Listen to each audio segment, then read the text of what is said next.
back to normal. I want to normalize. One of the other things I want to do is get the churches open.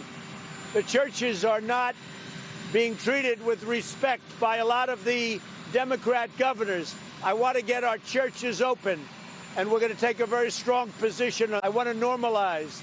I want to normalize. I want to normalize. I want to normalize. The targets of these experiments were homosexuals, racial minorities, and military prisoners whom the CIA believed were the weakest of the human race. The weakest of the human race. The weakest of the human race. The weakest of the human race. Babylon. Babylon is a slow process which we call either ideological subversion or active measures, активные мероприятия in the language of the KGB, or psychological warfare. What it basically means is to change the perception of reality of every American to such an extent that despite of the abundance of information, no one is able to come to sensible conclusions in the interests of defending themselves, their families, their community, and their country. It's a great brainwashing process which goes very slow, and it's divided in 4 basic stages. The first one being demoralization. It takes from 15 to 20 years to demoralize a nation. Why that many years? Because this is the minimum number of years which requires to educate one generation of students in the country of your enemy, exposed to the ideology of the enemy. In other words, Marxism-Leninism ideology is being pumped into the soft heads of at least 3 generations of American students without being challenged or counterbalanced by the basic values of Americanism, American patriotism. The result you can see. Most of the people who graduated in the 60s, dropouts or half-baked intellectuals, are now occupying the positions of power in the government, civil service, business, mass media, educational system. You are stuck with them. You cannot get rid of them. They are contaminated. They are programmed to think and react to certain stimuli in a certain pattern.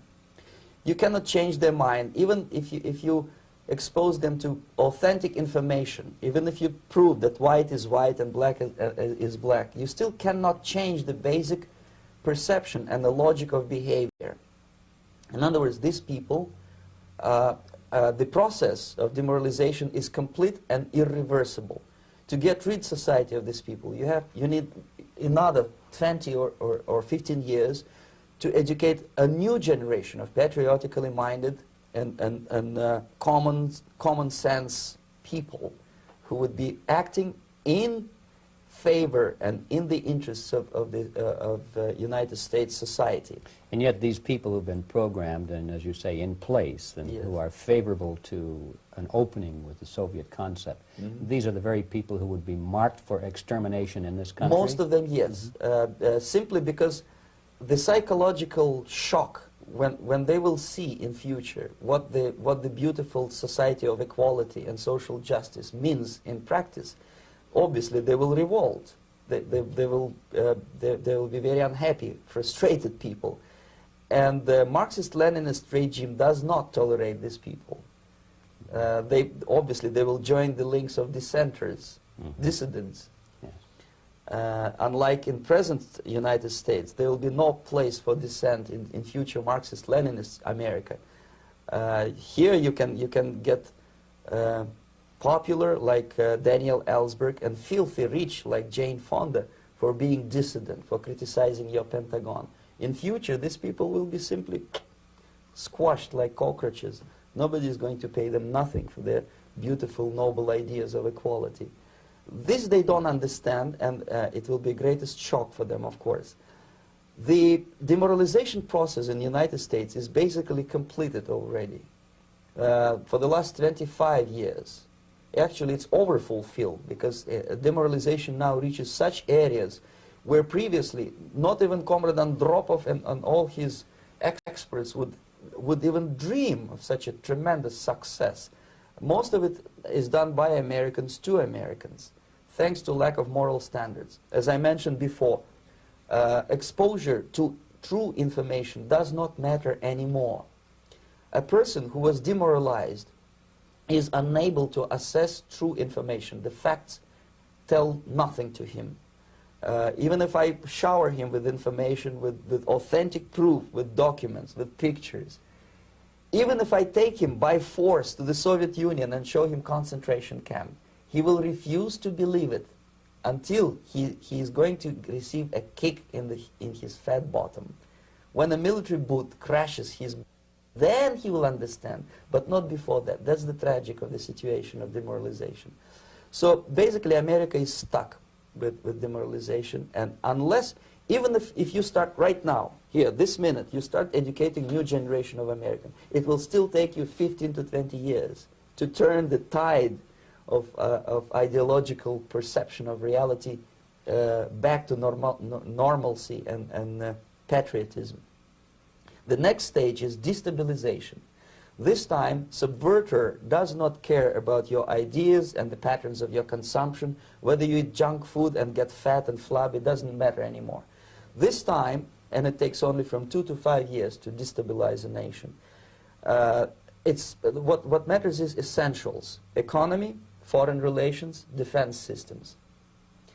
And you can see it quite clearly that in some areas, in such sensitive areas as defense and economy, the influence of Marxist-Leninist ideas in the United States is absolutely fantastic. I could never believe it 14 years ago when I landed in this part of the world. The process will go that fast. The next stage, of course, is crisis. It may take only up to 6 weeks to bring a country to the verge of crisis. You can see it in Central America now. And after crisis, with a violent change of power, structure, and economy, you have so-called the period of normalization. It may last indefinitely. Normalization is a cynical expression borrowed from Soviet propaganda. When the Soviet tanks moved into Czechoslovakia in '68, Comrade Brezhnev said, "Now the situation in brotherly Czechoslovakia is normalized." This is what will happen in the United States if you allow all these schmucks to bring the country to crisis, to promise people all kind of goodies and the paradise on earth, to destabilize your economy, to eliminate the principle of free market competition, and to put a big brother government in Washington, D.C., with benevolent dictators like Walter Mondale, who will promise lots of things, never mind whether the promises are fulfillable or not. He will go to Moscow to kiss the bottoms of new generation of Soviet assassins, never mind. He will create false illusions that the situation is under control. Situation is not under control. Situation is disgustingly out of control. Most of the American politicians, media, and educational system trains another generation of people who think they are living at a peacetime. False. The United States is in the state of war, undeclared total war against the basic principles and the foundations of this system. And the initiator of this war is not Comrade Andropov, of course. It's the system. However ridiculous it may sound, the world communist system, or the world communist from destroying whatever is left of the free world. And it is very easy to do.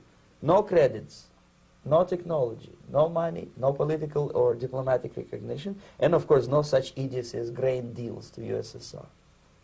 The Soviet people, 270 millions of Soviets, will be eternally thankful to you if you stop aiding a bunch of murderers who sit now in Kremlin and whom President Reagan respectfully calls government. They do not govern anything, least of all such complexity as the Soviet economy. So basic, two very simple, maybe too simplistic answers or solutions, but nevertheless they are the only solutions. Educate yourself, understand what's going on around you. You are not living at the time of peace. You are in a state of war. And you have precious little time to save yourself. You don't have much time, especially if you are talking about young generation. There's not much time left for convulsions to the beautiful disco music. Very soon it will go, just overnight. If we are talking about capitalists or wealthy businessmen, I think they are selling the rope on which they will hang very soon. If they don't stop, if they cannot curb their unsettled desire for profit, and if they keep on trading with the monster of the Soviet communism, they are going to hang very soon. And they will pray to be killed, but unfortunately they will be sent to Alaska probably to manage industry of slaves. It's simplistic. I know it sounds unpleasant. I know Americans don't like to listen to things which are unpleasant. But I have defected not to tell you the stories about such idiocy as microfilm, James Bond type espionage. This is garbage. You don't need any espionage anymore. I have come to talk about survival. It's a question of survival of this system. You may ask me, what is it in for me? Survival, obviously, because unlike, as I said, I am now in your boat. If we sing together, we'll sing beautifully together. There is no other place on this planet to defect to. People are not, I don't give a hoot. If you are not scared by now, nothing can scare you. But you don't have to be paranoid about it. What actually happens now, that unlike myself, you have literally several years to live on unless the United States wake up.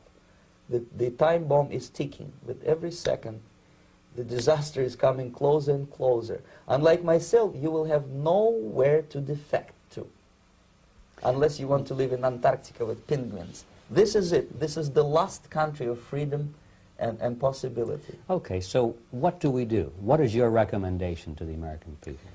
Well, the immediate thing that comes to my mind is, of course, there must be a very strong national effort to educate people in the spirit of real patriotism, number one. Number two, to explain them the real danger of socialist, communist, whatever, welfare state, big brother government.